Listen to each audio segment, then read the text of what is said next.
സ്വർണ്ണവില വർധനവിൽ ആശങ്ക ഉയർത്തി വ്യാപാരികളും. വരും ദിവസങ്ങളിൽ ഇനിയും വില ഉയരും എന്ന് വ്യാപാരികൾ പറയുന്നു. ഇപ്പോൾ ഈ വിഷയത്തിൽ നമ്മളോട് പ്രതികരിക്കുന്നത് ശുഗ ജ്വല്ലറിയുടെ MD ആണ്. നേരത്തെ സ്വർണം വാങ്ങരുത് എന്ന് പ്രധാനമന്ത്രി പറഞ്ഞു. ഇപ്പോൾ ഒറ്റയടിക്ക് അങ്ങ് കൂടിക്കൊണ്ടിരിക്കുകയാണ്. വലിയൊരു ആശങ്കയല്ലേ, വലിയൊരു പ്രതിസന്ധിയാണല്ലേ ഇത്? മിനിഞ്ഞാന്ന് മോഡിജി ഇങ്ങനെ ഒരു പ്രസ്താവന ഇറക്കിയപ്പോൾ തന്നെ കസ്റ്റംസ് ഡ്യൂട്ടി കൂട്ടും എന്ന കാര്യം ഉറപ്പായിരുന്നു. പ്രധാനമായിട്ട് ഇന്ത്യയുടെ ഫോറിൻ കറൻസി പുറത്തു പോകാതിരിക്കാൻ നടത്തുന്നൊരു പ്രിക്കോഷനാണത്.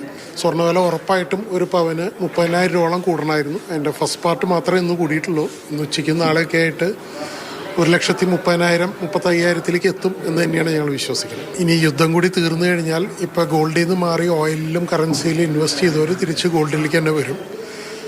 പെട്ടെന്നൊന്നും വില കുറയില്ല എന്ന് തന്നെയാണ് ഞങ്ങൾ വിശ്വസിക്കുന്നത്. ഈ വിലയും ആൾക്കാർ അംഗീകരിക്കേണ്ടി വരും. കാരണം ഈ വില സ്റ്റേബിളായി ആൾക്കാർ ഇത് ആക്സെപ്റ്റ് ചെയ്ത് കഴിയുമ്പോൾ ആദ്യം കസ്റ്റമേഴ്സ് വന്നു തുടങ്ങി. ഇപ്പോൾ ഗോൾഡ് ബിസിനസ്സിൽ ഈ കല്യാണ പാർട്ടികൾ പ്രത്യേകിച്ചും നേരത്തെ ബുക്ക് ചെയ്തിട്ടൊക്കെ ഇട്ടുണ്ടാവും.